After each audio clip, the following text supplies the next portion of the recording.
요즘 현대 사회에 떠오르는 새로운 심리학 용어가 있습니다. 과거에도 있었지만은 요즘 많이 나오는 단어 중에 하나입니다. 카인 콤플렉스라는 말인데,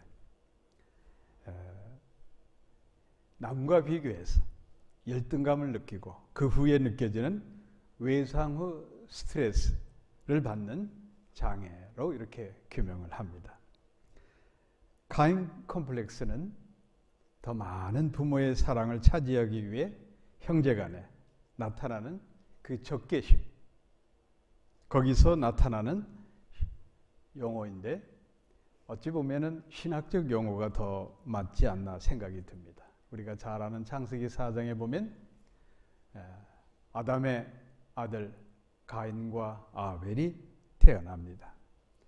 첫째 아들 가인은 곡물을 가지고 하나님 앞에 제사를 드렸고, 둘째 아들 아벨은 양의 첫 새끼를 가지고 하나님 앞에 제물로 드렸습니다. 그런데 하나님은 아벨의 제사를 받고 카인의 제사를 받지 않으십니다. 그때 카인은 분노가 치입니다. 그 분노를 참지 못하고 돌로 쳐서 자기 동생을 죽입니다. 정신분석적 관점에서 보면 이 카인 콤플렉스도 결국은 가정 내에서 일어나는 오디푸스 콤플렉스와 같은 갈등 속에 있는 겁니다. 우리가 살다 보면은 가장 가까운 사람, 가족, 더 나아가 동료, 직장 동료나 아니면 절친한 친구, 그 사이에서 때로는 좋은 관계가 되지 못하고 갈등하면서 이렇게 살인으로 이어지는 그런 끔찍한 범죄가 일어날 때가 있습니다. 우리가 성경적으로 보고 우리가 영적으로 이해한다고 보면은 이 모든 게 원죄의 유산으로 이어지는 결과라고 저는 봅니다. 가인처럼 자기 책임에 대해서 남에게 전가시킨, 그것도 자신의 실패를 저 사람이 잘 되는 것 때문에 실패했다고 생각하는 이런 마음, 참으로 어떻게 생각하면 무서운 생각인 겁니다. 남을 원망하면서 자기의 실패를 덮으려 하는 가인과 같은 마음, 그런 마음을 가진 사람들이 이 21세기를 살아가는 현대인들 가운데 많이 있습니다. 사랑하는 성도 여러분, 우리 그리스도인들은 아무리 나쁜 환경이 내게 에워쌌다 하더라도, 또 남들로부터 억울한 일을 당한다 할지라도 절대 내가 실패한 것이 그들로 인해서 이루어졌다고 생각하면 안 되는 겁니다. 그렇게 되면 끝없는 실패의 악순환만 이어지게 되는 거예요. 그리고 결국 사회의 열등생으로 전락하게 되는 겁니다. 가인을 보시기 바랍니다. 처음에는 아주 뻔뻔했어요. 하나님이 아셨어. 아벨이 죽은 것을 아시고 내 아우는 어디 있느냐라고 물으실 때 가인은 내가 아우를 지키는 자니까 이렇게 반문을 합니다. 아주 뻔뻔하죠. 그렇지만 그 가인이 죄로 인해서 하나님의 저주를 받고, 그리고 그 저주의 대가가 자기 목숨이 위태로운 상황에 놓이게 되는 겁니다. 죄로 인해서 자기도 죽게 되는 거예요. 창세기 4장 13절에 보면 그 두려움 속에서 하나님께 간청을 합니다. 여호와 하나님이시여, 내 죄와 벌이 너무 중하여 견딜 수 없나이다. 죄로 인해서 두려움과 죽음에 대한 공포에 가인은 견디지 못했습니다. 그때 하나님은 가인의 그 마음이 과거와 달리 회개하고 돌아선 것으로 받으셔서 이제 표를 그에게 붙여줍니다.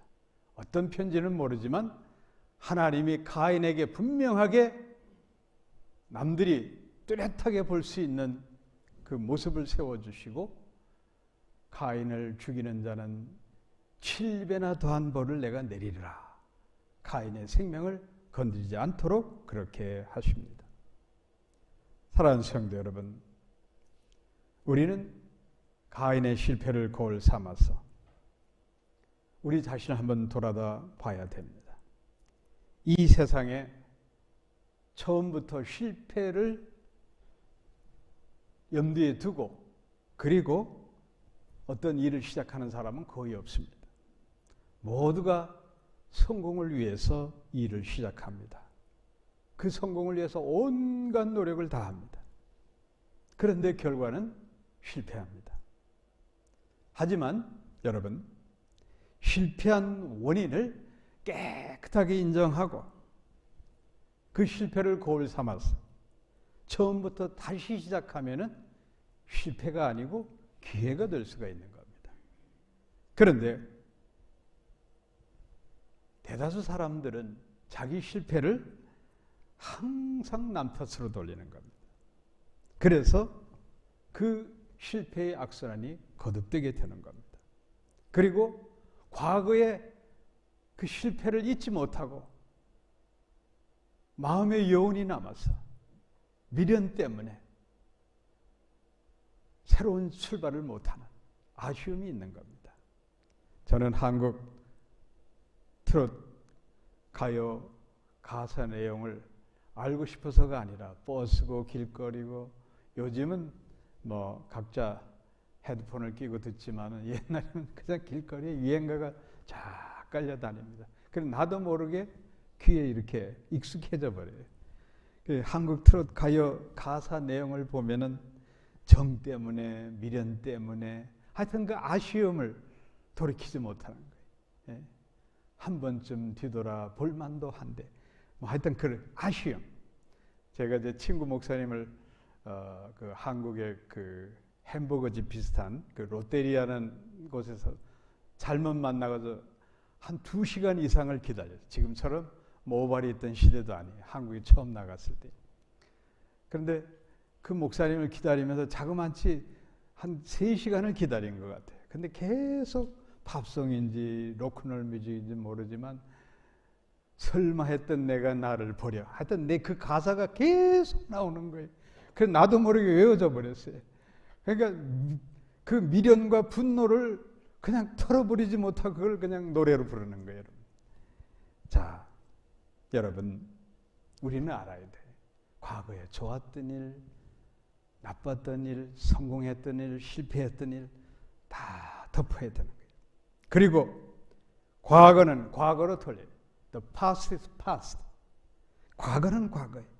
특별히 호주에 이면은 여러분들이야말로 이제 호주에서 새롭게 시작해야 될 사명이 있는 겁니다.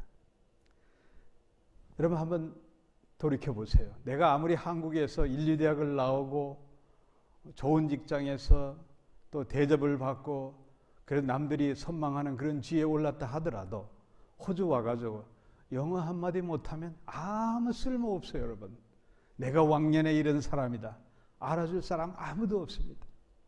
그렇지만 한국에서 실패했더라도 가방 하나 들고 쫓기듯이 호주에 왔다 할지라도 이제 나는 여기서 더 이상 나아갈 길이 없다.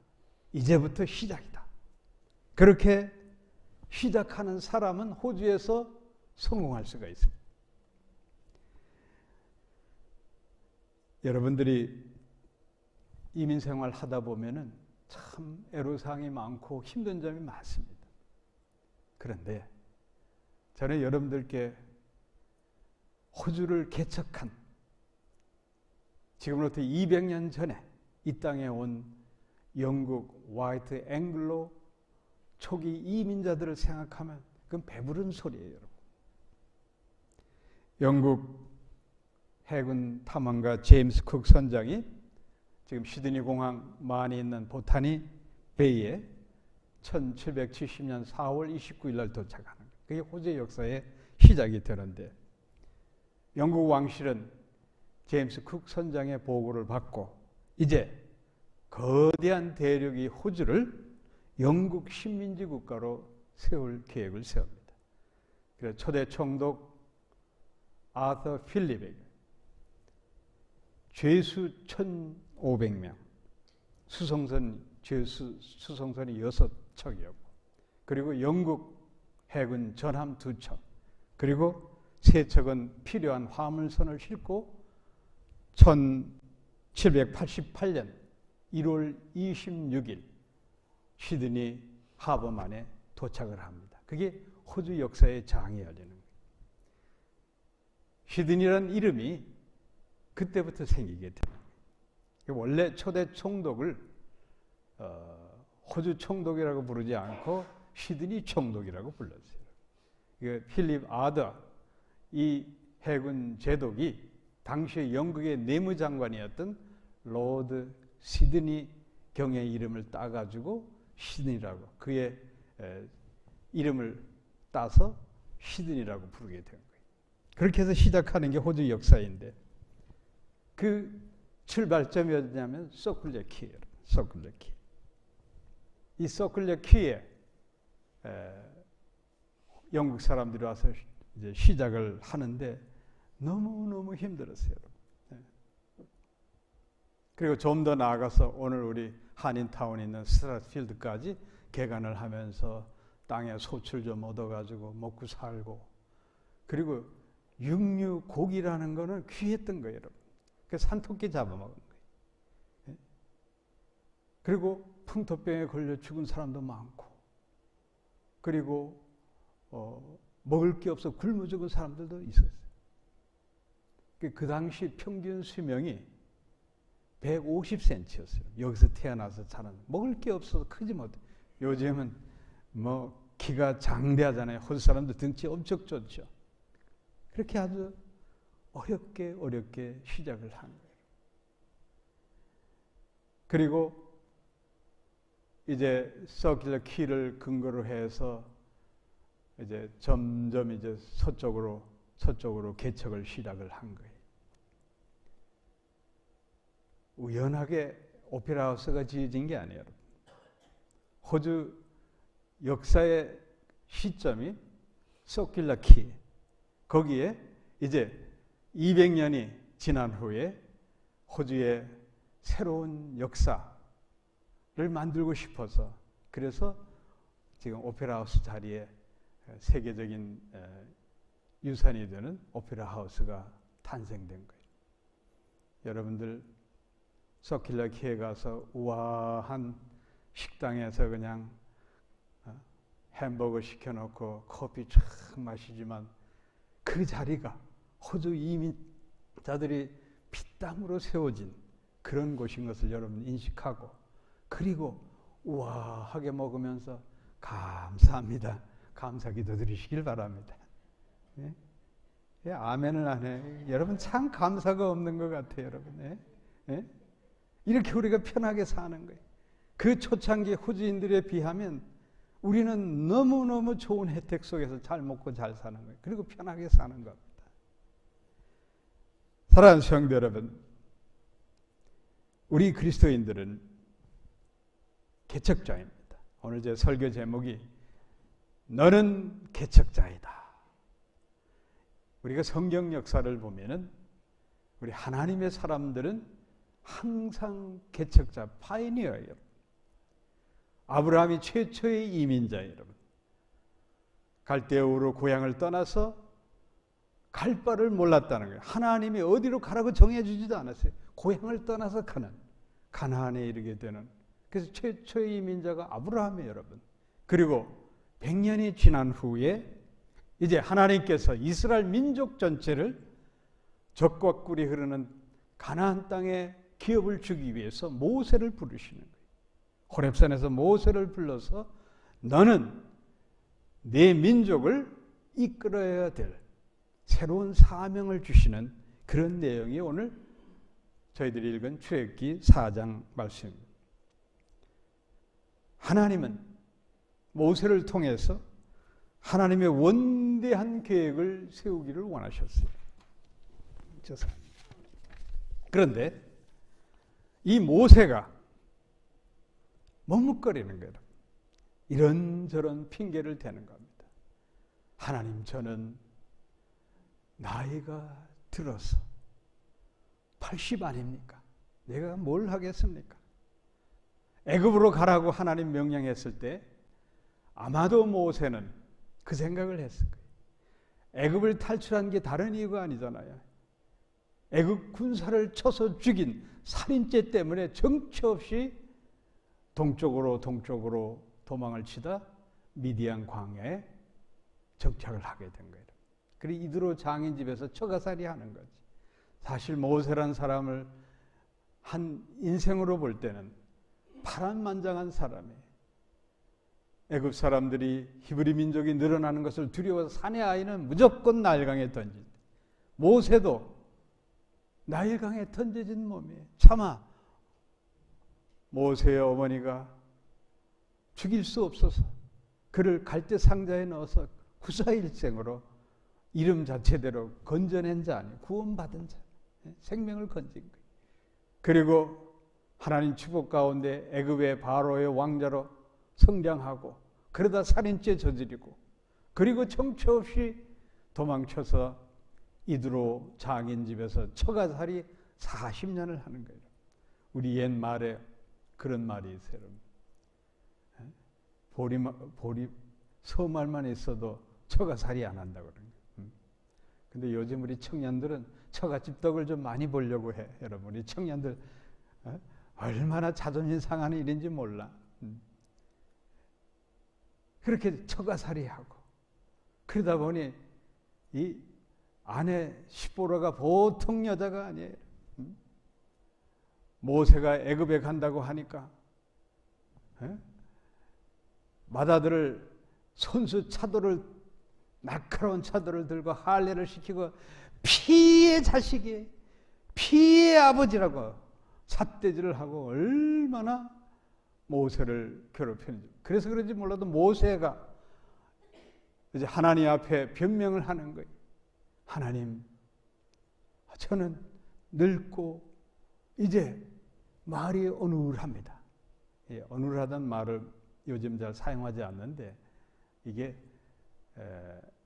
발음이 이제 나이 들고 말을 하지 않다 보면 생리학적으로 이게 입이 뻣뻣해지고 혀가 굳어져가지고 우리 말이 샌다고 하죠. 이제 모세가 그런 꼴이에요. 왜 그런가 하면 그 무서운 아내하고 대화도 못 나눴을 거고 오로지 양들만 데리고 호렙산에 오르락 내려락 가면서 양들하고 무슨 말이 되겠습니까? 그러다 보니 모세가 완전히 입이 구워진 거예요. 그러니까 오늘 본문 내용이 바로 그거예요. 여러분. 하나님, 나는 이것도 못하고 저것도 못하고 무능하고 이제 이 말까지 입이 굳어버렸으니 어떻게 내가 100만 이스라엘 백성을 인도하고 통치하고 그들에게 호령할 수 있겠습니까? 저는 안 됩니다. 그러니 차라리 적임자를 따로 세워주십시오. 그때 우리 하나님이 무슨 소리를 하고 있느냐? 내 형 아론이 내 입을 대신하고 내가 주는 메시지를 전할 것이다. 너는 이제 가라! 애굽으로 가서 신음하는 내 이스라엘 백성을 이끌어내라! 말씀하는 거예요. 그 전에 하나님은 모세에게 내가 너를 택한 것은 내가 너에게 능력을 주기 위함이다. 그저 걱정하지 말고 내가 너를 사용하는데 순종하고 따르기만 하라. 그런데 말을 듣지 않는 거예요. 그래 하나님이 모세를 향해서 내 손에 든 게 뭐냐? 내가 갖고 있는 게 뭐냐? 내 손에 든 거는 때 묻은 양치기 목동에 쓰는 마른 막대기 하나밖에 없는 거예요. 지팡이. 그리고 그 지팡이를 던져라. 모세가 던졌어요. 그랬더니 이 지팡이가 뱀이 되어가지고 머리를 빳빳하게 들고 그냥 모세를 공격하려고 하니 모세가 도망간 거예요. 여러분. 얼마나 무섭겠어요. 여러분. 이 모세 지팡이가 꽤나 길었을 때는 그놈이 뱀이 돼서 나타나 봐요. 얼마나 징그럽겠어요.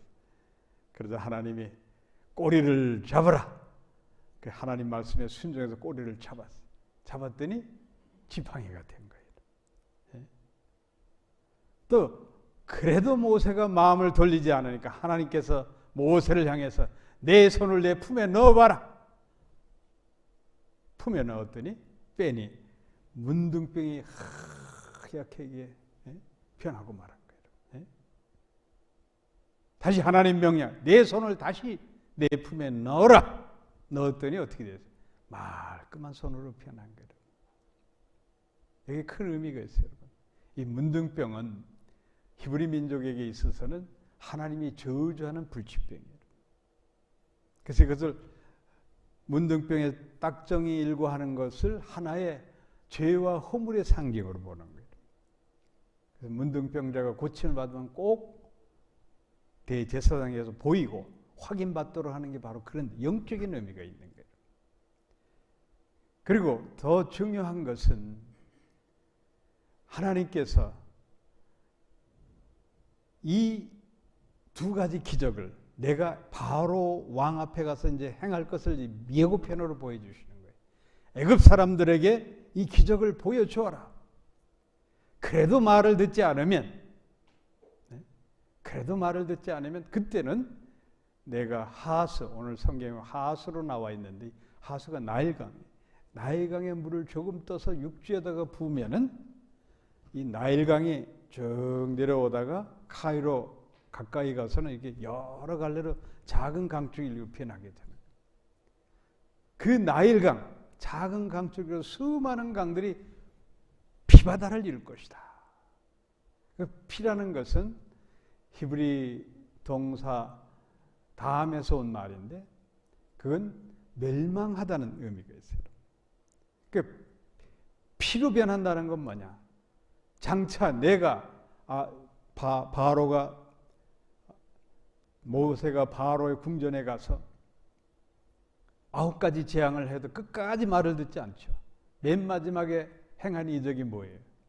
유월절 사건이잖아요. 애굽의 첫 번째 난 아들과 짐승까지도 첫 새끼는 다 죽는 그런 끔찍한 재앙을 받게 되는데 그걸 예고하는 거예요. 그러니까 피가 되려는 건 뭐냐? 애굽 백성이 죽게 될 것이고 애굽이 멸망한다는 그런 의미를 갖고 있는 거예요. 그 사건을 예고편으로 오늘 호렙산에서 하나님은 모세에게 다 보여주시는 거예요. 그런데도 끝까지 변명하는 거예요. 하나님, 저는 입이 둔합니다. 또 변명을 내는 그 내용이 오늘 본문 말씀이에요. 하나님이 노하셨다고 그랬잖아요. 모세야, 내가 너와 함께하리라. 무엇을 두려워하느냐? 그때서야 모세가 하나님 앞에 순종을 하게 되는 겁니다. 사랑하는 성도 여러분, 하나님께서 모세를 처음 호렙산에서 만날 때 불타는 가시떨기 나무에서 하나님이 모세에게 맨 먼저 하신 명령이 내 신을 벗어라 말씀하십니다. 우리 한국 사람들이 귀하고 어르신을 만나면 모자를 벗죠. 이게 우리 문화인데 이스라엘 사람들도 물론 지금으로 우리가 지금 샌들 같은 걸 신고 다녔지만은 그러니까 먼지가 묻고 얼마나 때가 많겠어요. 지저분하고 더러워서도 신발을 벗어야 되겠지만 귀하고 거룩한 분을 만나면 신발을 벗게 되는데 그 의미 속에 뭐가 있는가 하면은 내가 과거의 모든 관계를 끊어버리겠다. 그런 의미가 있는 거예요. 히브리 사람들에게. 그래서 하나님께서 모세에게 물론 거룩하신 하나님께서 아련했기 때문에 모세가 죄인된 모세가 하나님 앞에 직접 대면 거리가 있고 내가 선 땅에 거룩하니 내 신발을 벗어라. 그 말씀은 의미도 있지만 또 한 의미에서는 내 신발을 벗으라는 건 너 이제부터는 너는 과거의 모든 것 다 없앤다. 그리고 너 스스로도 과거는 잊어라. 이제부터 새로운 출발을 한다. 내 신발을 벗어라. 이제 새 출발해야 되는 내 인생이다. 이 말씀을 주시는 거예요. 여기서 우리는 중요한 하나님의 음성을 들어야 되는 거예요. 여러분이 하나님을 하나님께서 여러분을 부르셨을 때는 이제 새로운 시작을 하라는 말씀이에요. 그리고 특별히 우리가 한국에서 호주까지 이민 온 것은 하나님의 특별한 섭리로 받아들여야 되는 거죠. 내 계획이 있고 내 목적이 있고 또 주위 친구들로 인해서 이렇게 저렇게 해서 호주에 온 것 같지만은 우리는 신앙적으로 이해해야 되는 거예요. 믿음으로는 하나님께서 나를 이 땅에 보내주신 것은 내게 새로운 인생을 시작하시라는 하나님의 계시를 받아야 되는 거예요.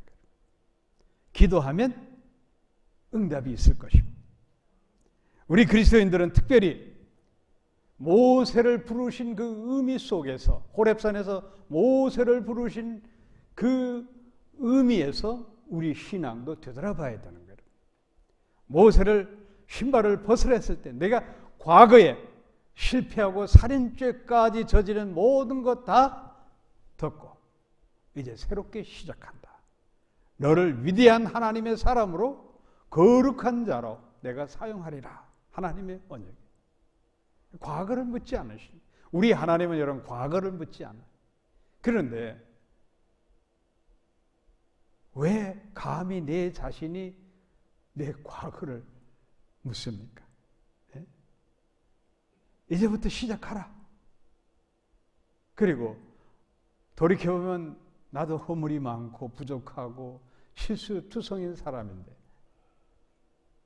왜 남의 과거사를 가지고 이러쿵저러쿵 말합니까? 건방진 거 아니에요, 여러분? 이게 교만한 행위예요. 하나님은 우리의 과거를 다 덮으십니다. 돌아온 탕자가 왔을 때 여러분, 아버지는 둘째 아들을 재산을 다 낭비하고 그야말로 애비 속만 새긴 그런 아들이지만 너 돈이 얼마 남았냐? 너 왜 내 말 안 들었냐? 아무런 말씀하지 않고 그냥 죽었던 아들이 돌아왔다. 온 동네 사람 와서 잔치해 주네. 그게 바로 하나님의 마음이에요. 이제 실패를 인정해야 되는 거예요. 내가 과거에 모세도 이제 깨달은 거예요. 하나님의 부르심 속에서 마침내 깨닫게 되는 거예요. 과거의 나의 허물과 실패를 다 하나님 덮어주시고 내게 주는 사명을 위해서 이제 가라. 나 go. I will help you. 내가 너를 도우리라. 그 말씀을 깨닫게 되는 거예요. 사랑하는 성도 여러분, 이스라엘 백성들이 가장 모세를 힘들게 한 게 뭡니까? 자꾸 애굽에서 탈출시킨 그 모세의 하나님의 계시와 하나님의 뜻과 하나님의 경륜에 따라서 모세는 이제 앞으로 행진해 나아가는데 자꾸 뒤로 가려고 해요. 그거 맥하려고 하는 거예요. 우리가 애굽에 비록 종살이는 했을 망정 거기서 고깃국도 먹고 애굽 사람들이 먹다 남은 고기 조각이라도 우리가 먹었는데 광야에서 맛없는 만나면 매일 먹으라니 우리 돌아갑시다. 여러분 한번 생각해 보세요. 노예라는 것은 그 당시에는 짐승이나 다름없는 거예요. 주인이 그냥 마음에 기분이 언짢아서 죽어 하면 죽는 거예요, 여러분. 그 노예 신분으로 다시 돌아가겠다는 거예요. 얼마나 한심한 겁니까?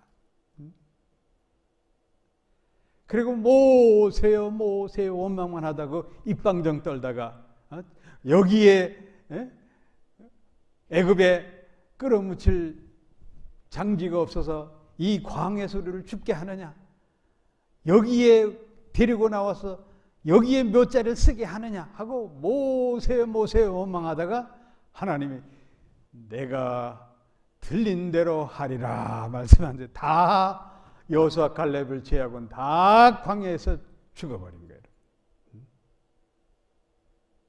여호수아 갈렙만 가나안 땅에 들어가는 거예요. 왜 그랬을까요? 이유는 딱 하나예요, 여러분. 믿음의 행진을 했기 때문에 앞만 보고 나가는 거예요. 주마한 저 땅은 하나님이 우리에게 주신 것이다. 하나님이 주신다고 믿으면 내 것이 된다. 그 믿음 하나로 가나안을 정복하게 되는 거예요. 우리는 한국을 떠나 호주에 정착해야 될 이민자들. 이제 되돌아갈 수가 없어요. 이제 이 땅에서 앞만 보고 개척해 나가야 돼요. 오스트레일리안 파스포드에 있는 분들은 그 여권, 호주 여권 표지에 짐승 2마리 심볼이 그려져 있어요. 하나는 캥거루고 하나는 타조예요. 이 캥거루하고 타조, 이 동물의 하나의 공통된 특징이 하나 있어요. 이 두 동물은 군집으로 함께 모여 사는 거예요. 그리고 뒤를 돌아다볼 줄 몰라. 앞만 보고 나가는 짐승이에요. 제가 그 의미를 왜 새겼을까? 호주 역사를 들여다보면 이해가 가요, 여러분. 이제 영국으로 되돌아갈 수가 없어요, 여러분.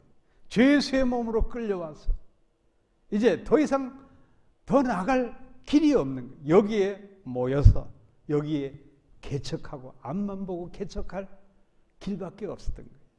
그래서 호주 사람들이 캥거루하고 타조를 호주 여권에 새긴 거예요. 사랑하는 성도 여러분, 우리 그리스도인들은 개척자입니다. 따라하시기 바랍니다. 나는 개척자입니다. 항상 파이오니어 역할을 해야 됩니다. 과거에 연연하지 말고, 과거에 연연하지 않는다는 것은 우리의 믿음으로 나아가는 사람들은 과거의 모든 걸 끊어버리고 포워딩 하는 거예요. 포워딩 하는 거예요. 모세 향해서 이제 가라! 그 말씀. 이제 이드로 장인 댁에서 처가살이하고 미디안 광야를 떠나라는 겁니다. Now go. Right time. Go. 모세 믿음을 이어받은 여호수아를 보시기 바랍니다. 그 여호수아는 앞뒤 보지 않고 가나안 땅을 정복해 나갑니다. 저는 여호수아와 함께한 갈렙을 늘 나이 들어가면서 나도 갈렙처럼 늙어야 되지 않겠는가. 여호수아 갈렙이 가나안 땅을 정복하는데 오늘날 이스라엘 남부 네게브 사막 쪽, 지금은 네게브 사막이라 하지만 그 당시엔 아주 비옥한 땅이었어요. 하나님이 주마한 적과 꾸리는 땅. 거기에 아낙 자손들이 다 버티고 있는 거예요. 이 아낙 자손은 10명의 정탐꾼이 보고한 대로 그들은 거인이고 우리는 메뚜기입니다. 왜냐하면 네피림 후손으로 보통 3m 되는 거인들이에요. 그러니 이스라엘 백성들, 만나로 연명하는 이스라엘 백성들은 삐쩍 말라서 메뚜기처럼 보였을 거예요. 그 아낙 자손이 딱 버티고 있으니까 이제 더 이상 땅을 정복하지 못하고 계속 실패하고 하는 거예요. 그때 갈렙이 여호수아를 찾아가서 나의 친구야, 내가 그대와 함께 가데스 베네에서 정탐꾼으로 가나안 땅을 정탐했을 때 그때 그 혈기왕성하고 장성했던 그 피지컬 상태가 지금도 여전합니다. 내가 그 땅을 차지하겠습니다. 이 산지를 내게 주소서. 갈렙이 그래서 이스라엘 남부 땅, 지금 헤브론 지역, 거기를 차지하고 갈렙이 속한 유다 지파가 그래서 12지파 가운데 가장 땅을 많이 차지한 거예요. 그 가운데 이스라엘 통일 왕국의 임금이 되는 다윗도 나오게 되는 거예요. 뭐가 문제냐? 믿음의 문제예요, 여러분.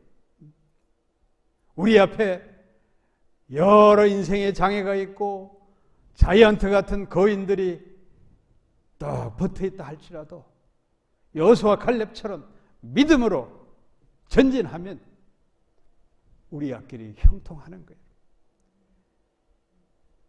사랑하는 성도 여러분, 우리는 분명히 믿어야 됩니다. 여호수아의 믿음, 모세의 믿음, 갈렙의 그 믿음의 의지력, 이런 것들로 이 땅에서 개척자로 개척하고 또 개척해야 되는 겁니다.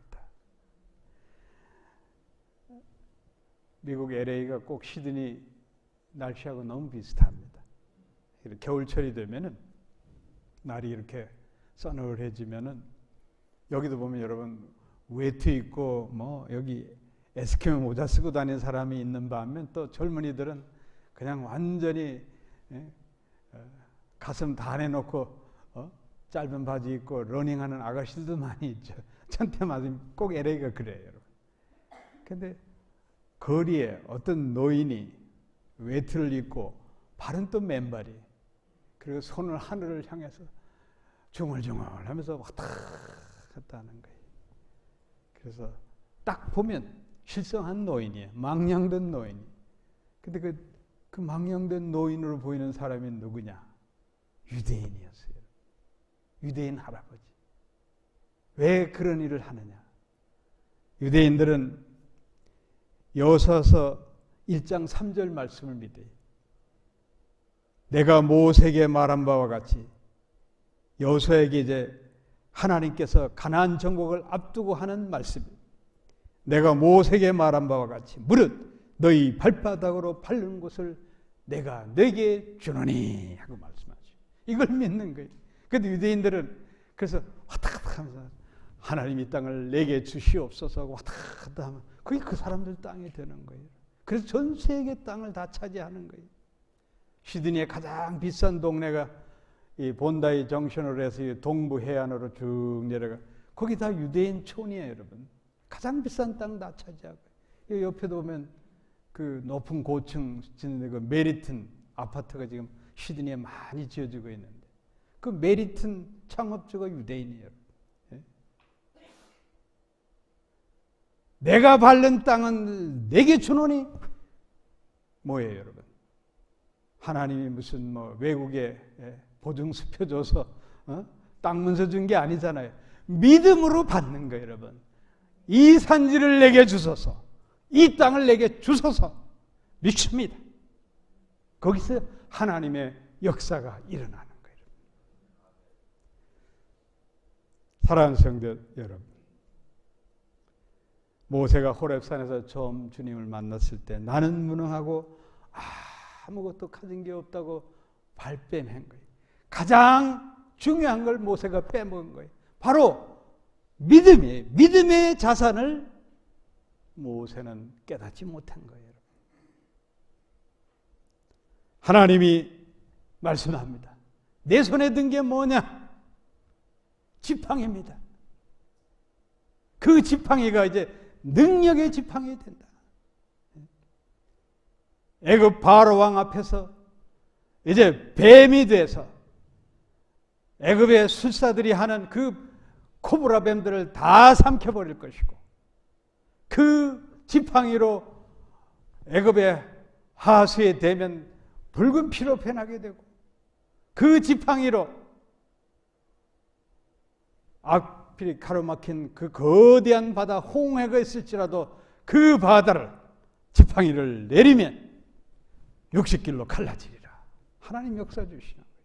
내게 가진, 인간적으로 볼 때는 양치기에 필요한 그저 쓸모없는, 그저 보잘것없는 그저 도구처럼 보이지만 하나님이 함께 하시면 양치기의 막대기가 능력의 하나님의 지팡이가 되는 겁니다.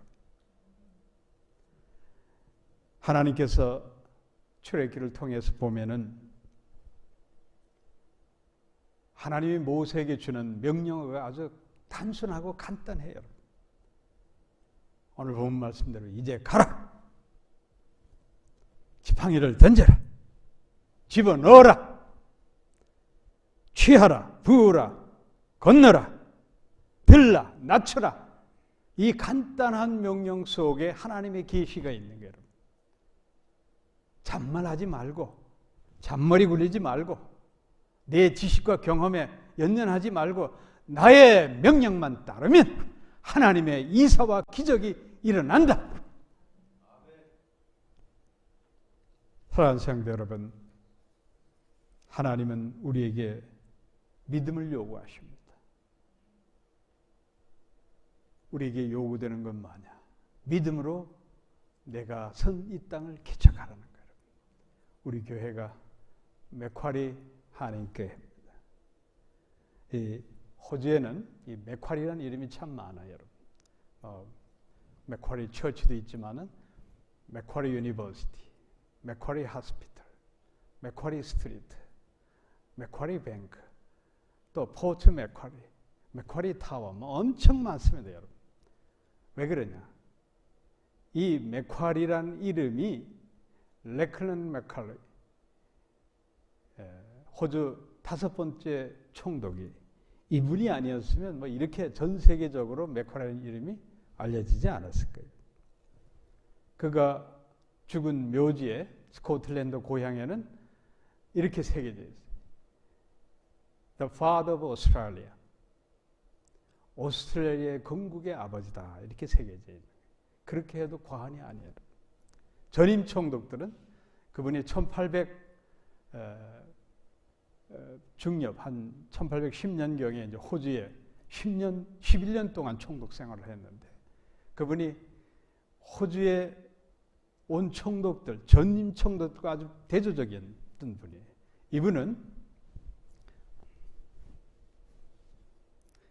이분은 호주를 먼 미래를 바라보고 호주가 독립국가가 되어야 되겠다. 이 비전을 갖고 계셨던 분이. 그래서 전임 총독들은 호주가 세계 금보이랑 이런 거 여러분 알고 있죠?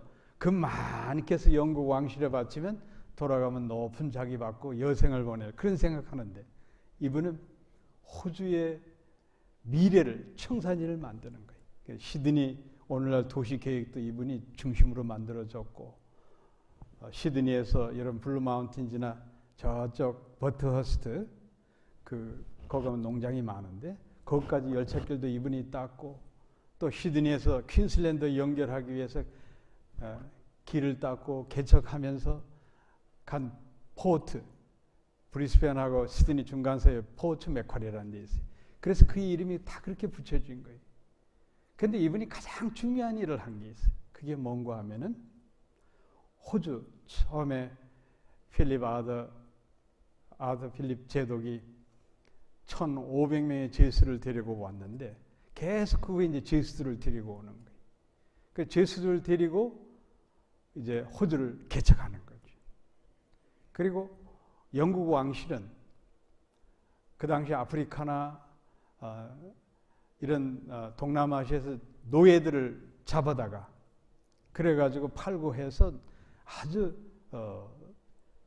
비싼 노동력을 사용했는데 이 호주를 그때 이제 백호주라는 말이 사실 거기서 나온 거예요. 호주는 화이트 앵글로 나라로 만들자. 그래서 여기는 서인도처럼 웨스트 인디아처럼 웨스트 인디라고 있어요. 서인도. 거기에 이런 아프리카 사람들을 갖다가 노예로 삼아가지고 개척한 게 아니라 호주는 화이트 앵글로들이 만들자. 그게 백호주의. 그래서 가장 좋은 방안이 뭐냐? 영국의 죄수들을 갖다가 푸는 거예요. 그런데 여러분 살인죄를 지거나 이런 흉악범들은 데리고 와봤자 골치 아픈 존재들일 거 아니에요. 그러니까 경범죄자들을 많이 데리고 호주에 왔어.